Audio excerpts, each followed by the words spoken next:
Pernah nggak sih kita bertanya-tanya, baik kita yang dari suku Jawa maupun non-Jawa, kenapa sih dari dulu orang Jawa hingga sekarang itu seakan-akan kayak mendominasi Indonesia, baik di kebudayaan, pemerintahan, bahkan kehidupan sehari-hari di sekitar kita. Padahal kalau kita pikir, Indonesia kan luas banget ya, ratusan suku loh. Di videoku yang sebelumnya, kadang aku berpikir banyak yang berkomentar di situ yang menurutku belum nonton hingga akhir.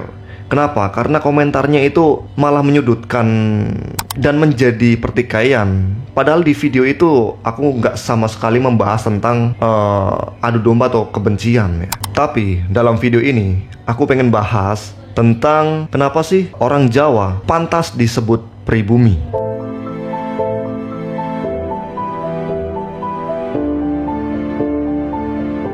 Bro, kalau kamu punya cerita, baik misteri, sejarah, ataupun mungkin legenda, kamu bisa kirim email ke sini dengan subjek cerita sejarah. Nanti akan aku bawakan di sebuah video dan namamu akan aku sebut. Tapi buat kamu yang belum subscribe ya. Kapan-kapan kita ketemu, kita akan ngopi. Menurut para arkeolog, orang Jawa itu sudah ada di sini, di tanah Jawa sejak 1 juta tahun yang lalu. Ya, 1 juta tahun yang lalu. Udah kayak manusia purba ya. Tapi tunggu dulu, itu kita bandingkan dengan sejarah kerajaan-kerajaan di Nusantara. Jelas lebih tua suku Jawa. Awalnya nih, manusia purba kayak Pithecanthropus erectus dan Homo sapiens itu adalah dua jenis manusia purba ya, tinggal di tanah Jawa. Tentu buat teman-teman yang sudah mempelajari atau pernah dengar tentang sejarah ini pasti sudah tahu mereka ada di mana.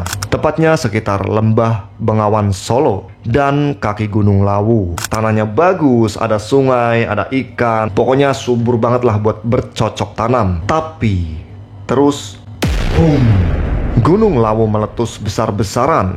Banyak yang punah, tapi ya, yang selamat mereka bercampur dengan pendatang atau etnis lainnya yang kemungkinan berasal dari wilayah sekitar Asia Tenggara. Nah, hasil dari campur-campur inilah lahir sebuah komunitas yang disebut kaum Lemuria atau kaum Legena. Ceritanya, dari percampuran itulah cikal bakal orang Jawa modern dimulai. Perlu kamu ketahui ya, orang Jawa itu punya lingkungan hidup yang ideal. Wilayahnya subur, banyak sungai, sawah yang luas, dan pegunungan. Dengan standar hidup mereka inilah buat mereka nggak cuma bisa survive, akan tetapi berkembang pesat. Bayangin aja bro, dari zaman batu udah kenal alat-alat kerja, pertanian, bahkan bikin rumah permanen. Ternyata para leluhur kita zaman dulu, orang Jawa, itu bisa buat komunitas mereka itu stabil, tradisinya kuat, dan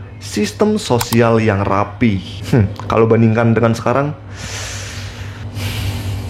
berantakan. Dan satu lagi nih bro, budaya Jawa itu perlu lo tahu ya, konsep hidup yang sangat adaptif. Ya, Jawa itu mudah berbaur, bisa menerima pendatang. Akan tetapi, para orang Jawa itu mampu berpegang teguh pada identitas dan tradisi mereka. Makanya, kita nggak heran kalau dengar-dengar cerita dari zaman kerajaan hingga zaman presiden dan hari ini, orang Jawa seringkali muncul sebagai pemimpin.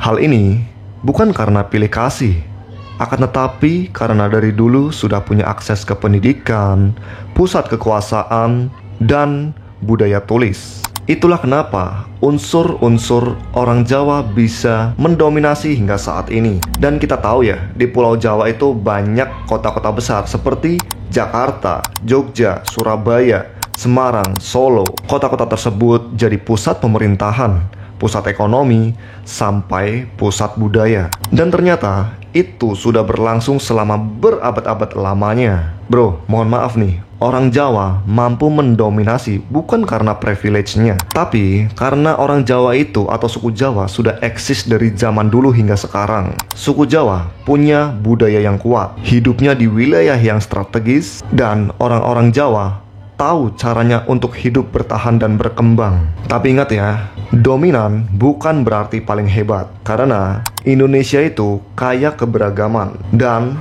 tugas kita sekarang adalah saling menghargai, serta belajar satu sama lain. Buat kamu yang sudah nonton video ini sampai detik ini, terima kasih banyak. Subscribe, kita ketemu di kolom komentar, kita ngobrol.